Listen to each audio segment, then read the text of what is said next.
On ABC7's Good Morning Washington.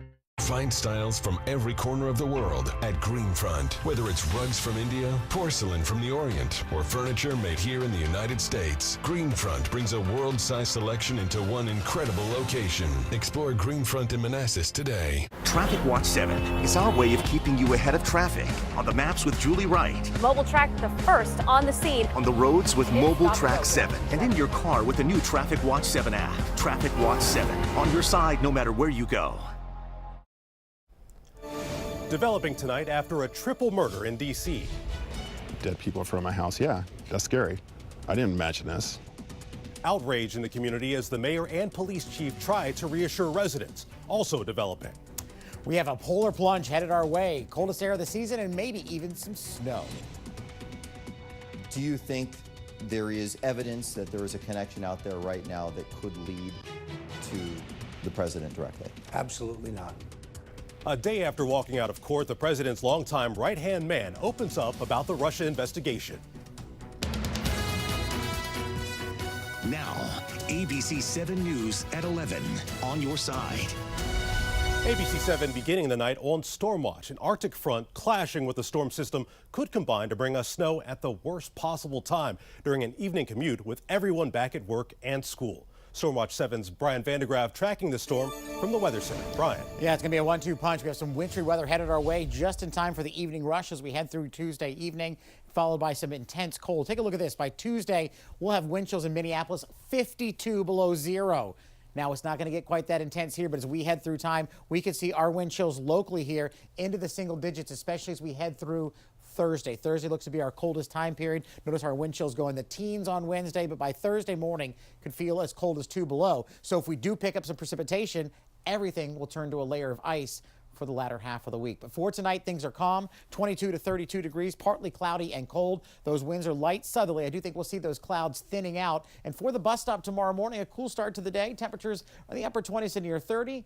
And through recess time, not too bad. 40 tomorrow. Enjoy. Tuesday, coming up, we're going to time out when the precipitation moves in, when it transitions to snow, and potentially how much could fall before the evening rush is done on Tuesday. Carl? All right, Brian, we'll get right back to you. You can download the Stormwatch 7 weather app to stay ahead of this storm. And if there are any early closings or evening activity cancellations, you can also get those updates on the free app. Breaking news out of Rockville tonight. Fire ripping through a daycare and pool facility on Nelson Road. The Georgetown Hill Early School and Woodley Garden Swim Club gutted. Montgomery County fire officials say there was a partial roof collapse and a few small explosions. Those pool chemicals complicating the fight tonight. Nobody was hurt. What sparked the fire soon to become the focus of the investigation. And a pedestrian was hit by a car and died in Alexandria. The accident happened on Seminary Road between 395 and Beauregard. This was by the Marks Center and Southern Towers. Police say the driver stayed at the scene and no word if the person was in the crosswalk. There are about 6 to 8 lanes of traffic to cross right there. And this is the wild scene outside of court when the president's longtime ally, Roger Stone, walked out of court facing several charges in special counsel Robert Mueller's probe. Charges include obstructing and lying. Tonight, ABC 7 chief political correspondent Scott Thuman invited into Stone's home to go one-on-one at the epicenter of the infamous Friday raid.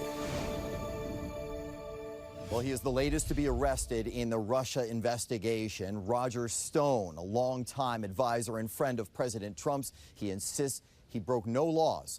Do you regret your actions at all, even if they weren't, in your words, criminal? I regret the way they have been depicted. I mean, I essentially took a tip, a solid tip, which was entirely legal, and then combined it with information that anyone can find online to hype the WikiLeaks disclosures in order to get maximum voter and media attention to them when they came.